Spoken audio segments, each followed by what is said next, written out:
And I started what became a 5-year journey, 20,000 hours of my time, a 20-country journey. And it started in Hawaii at this mental, physical, spiritual retreat where I was introduced to kahunas, the best doctors and life coaches, and people that were in this spiritual place I didn't understand. I understand religions, because I grew up in that, but I didn't understand this humility and this tolerance, this patience, this niceness, this letting go of resentments, this forgiveness. And as I watched, I thought it was a little scam at first. But then I saw day by day people living, moving from head to heart. And I thought, wow, I don't know what all, it was confusing. I don't know what all that is, but man, if I could leave here with that, I would consider every bit of it worthwhile. And I stayed there 45 days, and from there I went to Abu Dhabi, Dubai, Israel, Haiti, Colombia, Spain, through Europe. I get access because I have 3, best-selling books and the big company give me access. And I got to work with some of the top business leaders, thought leaders, spiritual, religious leaders, names, household names that you would know, hundreds and hundreds and hundreds of meetings. I logged 20,000 hours. Think about that, 5 years. This was my full-time mission, to figure these age-old questions out. What are we here for? What's the point of life? How do we truly find our purpose? Mm-hmm. People use passion and purpose as cliche. It's very overused, Find something you love to do and do that and you'll make money. Well, it's backwards. Purpose generally comes from childhood wounds, is what I found on my mission.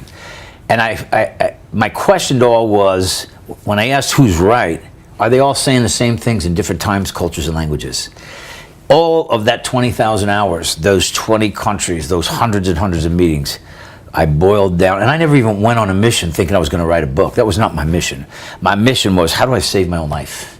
How do I save me? How do I find a happy, joyful place? How do I get peace? How do I get out of this never good enough syndrome? I can never do enough, and I got to do more, and I got to have this, and I got to set goals. It just seemed like an endless chasing a rat tail. So that's where it started.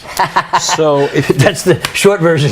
So if you had to summarize Inner Voice, just in a minute or two, someone picks up the book. What is the message? What do they get out of the book? What are the key principles? We're going to go delve into the principles, but if you had to sum it up in a minute or two, what do you think that message is for someone? Okay, a good question.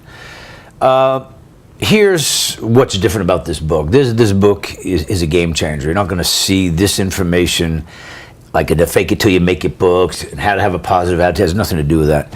It has to do with change from the inside out. In this book, I talk in 2 voices. This is probably the main key to it. I talk in the voice of a warrior, and then I talk in the voice of a statesperson. And the voice of a warrior is generally 20 to 40 years old, give or take. Some people get it early, some people never get it. But during those years, if you're 20 to 40 years old, we're operating on human training. Right. Selfish, self-centered, arrogant, finger-pointing, judging, blaming, fake it till you make it, sarcasm, self-pity, victim. We chase a lot of rabbits, and I did, that I never caught. Busy, work. Because we don't have wisdom, a lot of wisdom during those ages. And wisdom and intelligence, 2 different things. You can be a PhD in a wino on a Bowery sewer. What happens, most people usually find statesperson later in life, don't have to though, find it later in life, and it usually is a result of a life crushing. Either life crushes, someone crushes, relationship, or we crush ourselves in self-sabotage, or we burn ourselves out. And it's that point where I started to look for different answers. And the answers that I found, I never saw in a seminar. I mean, I've written 30 books. I've been to every motivational seminar. Probably every speaker in the universe has worked for my companies at one time or another in this field, but I never saw this information. Game changer, Larry. And this is where we start to learn the power of humility, the power of tolerance and patience and kindness and letting go of resentment. We start to understand the power of realizing that we're powerless over not only people, places, and things, but most situations, including business. And when we try to control or manipulate, our life becomes unmanageable. I was one of the greatest closers. I don't mean this to brag. I don't have to do that anymore. There's another plan. So in this book, talking the voice of warrior, statesperson, the first question most people ask is, well, I don't want to be the statesperson. I'm still warrior. We don't have to be one or the other.